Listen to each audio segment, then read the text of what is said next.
नमस्कार। आप देख रहे हैं साहित्य टीवी और मैं दादी सरला मेहता इंदौर से आपके लिए लेकर आई हूँ एक नई प्रेरक कहानी। ये कैसा बदलाव।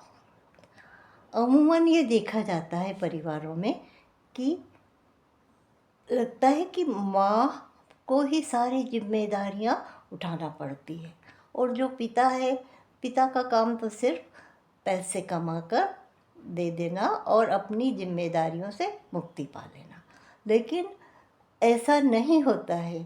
पुरुषों की भी भावनाएं होती है और वो अपने ही मन में कई प्रोग्राम बनाते रहते हैं ताकि उनका परिवार सुखी रहे।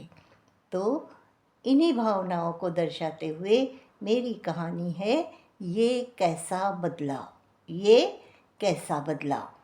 आलोक जी ने अभी 40वां वर्ष ही पार किया था, परंतु वे अपने मधुर स्वभाव और व्यवहार से सबका दिल जीत लेते थे। लेकिन यह क्या, कुछ दिनों से वे छोटी छोटी सी बातों पर नाराज़ होने लगे। घर और ऑफिस में भी सभी उनके चिड़चिड़े स्वभाव पर अचंभित हुए। बेटे प्रखर को डॉक्टर से सलाह की बात पर वे यकायक भड़क उठे। अब बेटे प्रखर ने पापा को कहा कि आप डॉक्टर को बताइए, आप क्यों इतने चिड़चिड़े हो रहे हैं, हो सकता है आपका बीपी या कोई भी प्रॉब्लम हो। तो पापा तो एकदम चिढ़ गए। मुझे कुछ नहीं हुआ है, मैं बिल्कुल ठीक हूँ। हाँ, रात को भी 4 घंटे की नौकरी करने लगे और साथ में एक और एक्स्ट्रा जॉब भी करने लगे। अपने सारे खर्चों पर भी उन्होंने पाबंदियाँ लगा दी कि कहीं दोस्तों के साथ पार्टी वार्टी करना और कहीं भी जाना आना, मतलब कैसे भी करके वो पैसे बचाने लगे। बस एक ही रट लगाए रखते, बेटी प्रथा अब 17 की हो रही है तो क्या हुआ, ब्याह जल्दी ही कर देना चाहिए। 17 की तो हो ही गई तो ब्याह भी कर देना चाहिए।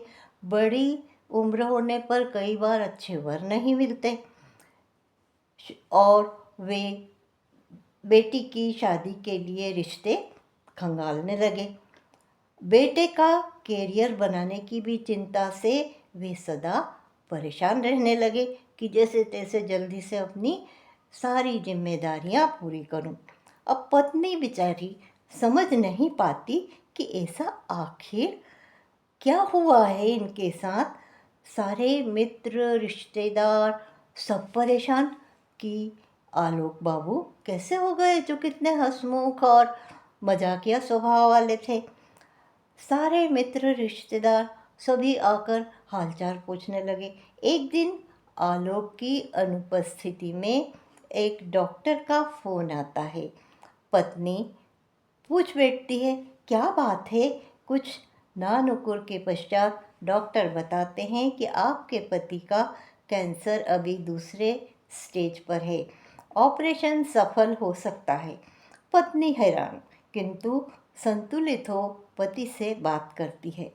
आप अकेले घुटते रहे, चलिए अब मैं आपका ऑपरेशन करवाऊंगी और अब आपको ठीक होना ही है।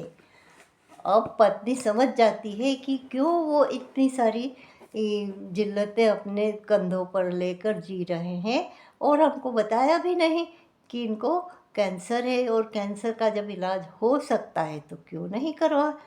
तो दोस्तों, पति में आया ये बदलाव पत्नी के लिए एक बोझ सा बन जाता है।